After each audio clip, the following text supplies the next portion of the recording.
Welcome दोस्तों। जैसे कि आप जानते हो, इसके पहले मैंने पार्ट 1 बनाया था एनवायरनमेंट पर्यावरण का। अब हम सेकंड पार्ट की चर्चा करते हैं। उसमें थोड़े सरल क्वेश्चन थे। इसमें कुछ ऐसे क्वेश्चन लेंगे हम जो थोड़े कठिनाई स्तर में हैं।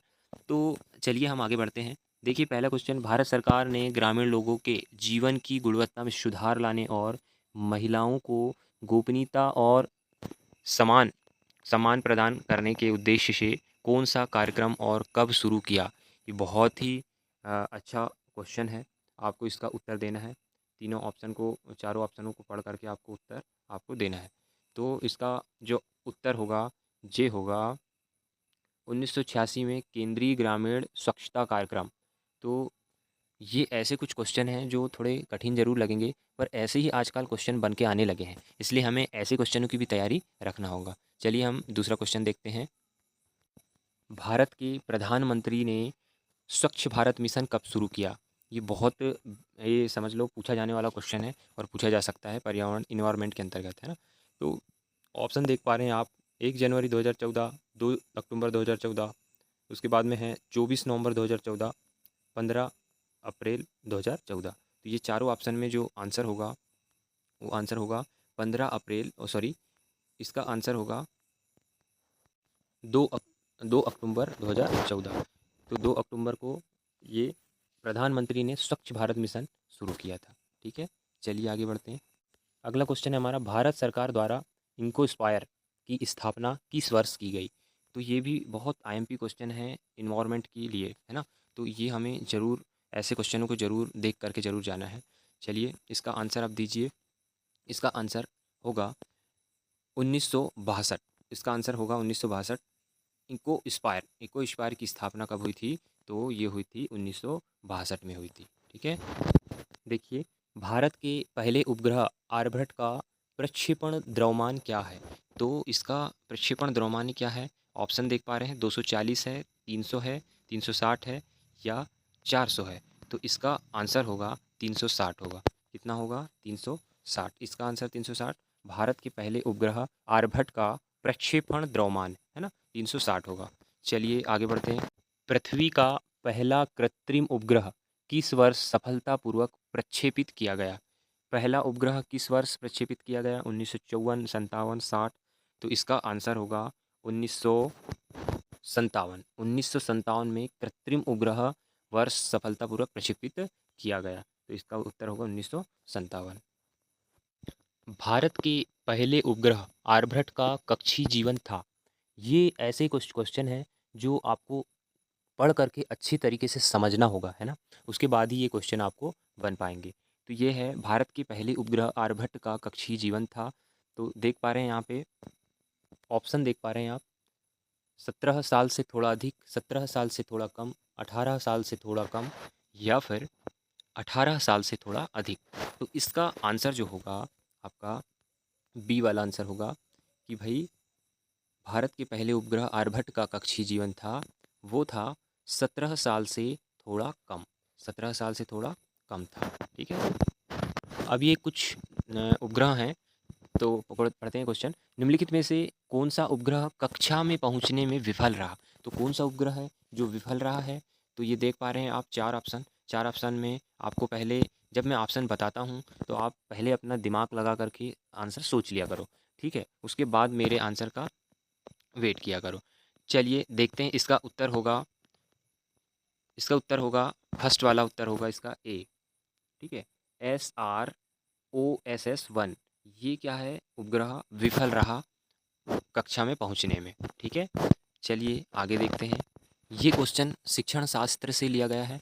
देखिए, आपको 15 नंबर में जो एनवायरनमेंट पूछी जाएगी, तो उसमें आपको कहीं से भी जीके हो या एनवायरनमेंट हो या साइंस हो, ये सारी चीज़ें पूछी जाएगी। और 15 नंबर का आपको पर्यावरण शिक्षण शास्त्र होगा। तो आपको क्या करना है कि मैं जो बता रहा हूँ आपको क्वेश्चन, इसमें कुछ मिक्स में मैं शिक्षण शास्त्र भी हर दिन देते जाऊँगा। तो मेरे हर क्वेश्चनों को आप ध्यानपूर्वक सुनेंगे और आप एक शॉर्ट नोट्स अपना तैयार कर सकते हैं। ठीक है? चलिए अब पढ़ते हैं आगे। निम्नलिखित में से कौन-सा ईवीएस शिक्षण अधिगम की अवलोकन पद्धति का लाभ नहीं है? तो पढ़ना है ऑप्शन ध्यान से। छात्रों को संतुष्ट करना, लेखन कौशल विकसित करना, छात्रों की जिज्ञासा विकसित करना या बच्चों को उनके पर्यावरण का पता लगाने के लिए प्रोत्साहित करना। तो इसका आंसर आपको ध्यानपूर्वक समझ के देना है। तो निम्नलिखित में से कौन-सा ईवीएस शिक्षण अधिगम की अवलोकन पद्धति का लाभ नहीं है? तो ये है दूसरा, लेखन कौशल विकसित करना। ये क्या है? ईवीएस शिक्षण अधिगम की अवलोकन पद्धति का लाभ नहीं है। अगला क्वेश्चन देखते हैं कि मस्तिष्क का 75% विकास किस आयु में होता है? तो 75% विकास किस आयु में होता है? 2 वर्ष की आयु में, 5 वर्ष की आयु में, 10 वर्ष की आयु में या 21 वर्ष की आयु में? तो इसका आंसर होगा बी, 5 वर्ष की आयु में। 5 वर्ष की आयु में क्या होता है? बच्चों का 75% विकास हो जाता है। इसके बाद देखिए एक बेसिक क्वेश्चन है, चम्मच पकड़ने की क्रिया बालक सीखता है। जो चम्मच पकड़ने की क्रिया सीख रहा है बालक, तो वो कैसे सीख रहा है? आँख एवं हाथ के समन्वय से, सामाजिक विकास से, शारीरिक विकास से या मांसपेशियों के विकास से। तो बताइए इसका आंसर क्या होगा?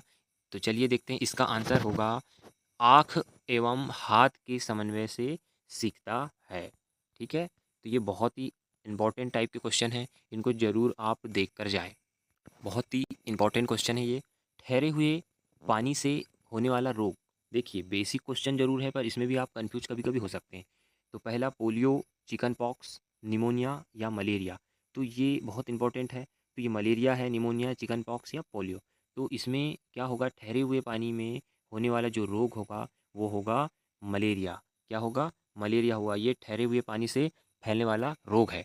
ठीक है, ये याद रखना है, बहुत इंपॉर्टेंट क्वेश्चन है। एक क्वेश्चन है, ओजोन परत जो यूवी अल्ट्रा वायलेट प्रकाश के अवशोषण के लिए जिम्मेदार है, वायुमंडल की किस परत में पाई जाती है? बहुत ही अच्छा क्वेश्चन है, बेसिक क्वेश्चन है, ये तो बन ही जाना चाहिए आपको। समताप मंडल, वायुमंडल, मध्यमंडल या बहिर्मंडल? तो ये जो ओजोन परत है, ये हमारी समताप मंडल में पाई जाने वाली है।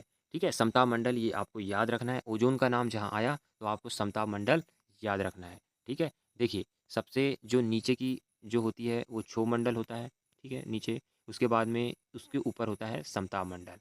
ठीक है, समताप मंडल। तो देखिए एक और ट्रिक मैं आपको एक चीज़ और उपयोगी चीज़ बताता हूँ कि ये हो गया सबसे नीचे क्षोभ मंडल। क्या हो गया? क्षोभ मंडल। ठीक है, और इससे ऊपर जो होता है वो समताप मंडल होता है। ठीक है, तो क्या होता है कि ये जो क्षोभ मंडल है, क्षोभ मंडल में सारी मतलब क्रियाएँ होती हैं, जैसे कि पानी का गिरना, बादल गरजना, बिजली चमकना।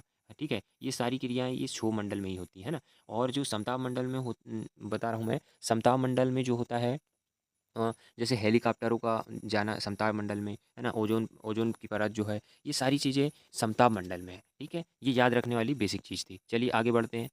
देखिए क्वेश्चन तो आपको ऐसे ही देखने मिलेंगे। आजकल जो लेवल है थोड़ा एग्ज़ाम का बढ़ चुका है, इसलिए मैं जो क्वेश्चनों को बता रहा हूँ बिल्कुल ध्यान से देखें, क्योंकि ये क्वेश्चन मेरे द्वारा छाटे हुए क्वेश्चन है। ये क्वेश्चन में से ये समझ लीजिए कि आपको एक दो क्वेश्चन हर वीडियो से आपको ज़रूर मिलने वाले हैं। तो हर वीडियो को, मेरे इन्वायरमेंट के जितने भी वीडियो बना रहा हूँ मैं, इस सारे वीडियो को आप ज़रूर देखेंगे। ठीक है, आगे बढ़ते हैं हम। कौन सी मानव गतिविधि वातावरण में मौजूद ऑक्सीजन के स्तर को कम कर सकती है? तो वनों की कटाई, पशु शिकार, खुदाई या पानी की बर्बादी। तो कौन सी ऐसी क्रिया है जिससे वातावरण में मौजूद ऑक्सीजन के स्तर में कमी आ सकती है? तो ये अपनी वनों की कटाई है। आपको विचलित होकर क्वेश्चनों का आंसर जल्दी जल्दी में नहीं देना है, आपको सोचना है, समझना है, उसके बाद ही आंसर देना है। बहुत ही इंपॉर्टेंट क्वेश्चन मैं आपको बता रहा हूँ, ऐसे ही क्वेश्चन आपको एग्जाम में देखने मिलेंगे। ठीक है, तो हमारी हर सीरीज को आप ज़रूर पढ़ते हुए चलें। और हाँ, जब भी मैं क्वेश्चन बता रहा हूँ आपको, तो पहले आप अपना खुद का दिमाग लगाया करें कि इसका आंसर क्या होना चाहिए, है ना? उसके बाद फिर मेरा आंसर देखा करें। चलिए आगे बढ़ते हैं। किस पारिस्थितिकी तंत्र में संख्याओं का पिरामिड अनुपस्थित होता है? जंगलों में, घास के मैदान में, झील में या तालाब में? तो ये होता है जंगलों में। जंगलों में क्या होता है कि पारिस्थितिकी तंत्र में संख्याओं का सीधा पिरामिड अनुपस्थित होता है जंगलों में। देखिए बहुत ही अच्छा क्वेश्चन है। निम्नलिखित में से कौन सा पक्षी अपने नुकीले चोंच की सहायता से पत्तियों को आपस में जोड़कर पादप रेशे को धागे के रूप में प्रयोग करके घोंसला बनाता है? बहुत ही समझने वाला क्वेश्चन है। और ये क्वेश्चन ऐसा है कि आपने यदि पढ़ा है, देखा है, कभी सुना है, तो इसका आप आंसर दे सकते हैं। दर्जी पक्षी, हाउस मार्टिस, रीड बॉर्बल। तो इसका जो उत्तर होगा ये होगा ए, दर्जी पक्षी। दर्जी पक्षी इसका उत्तर होगा।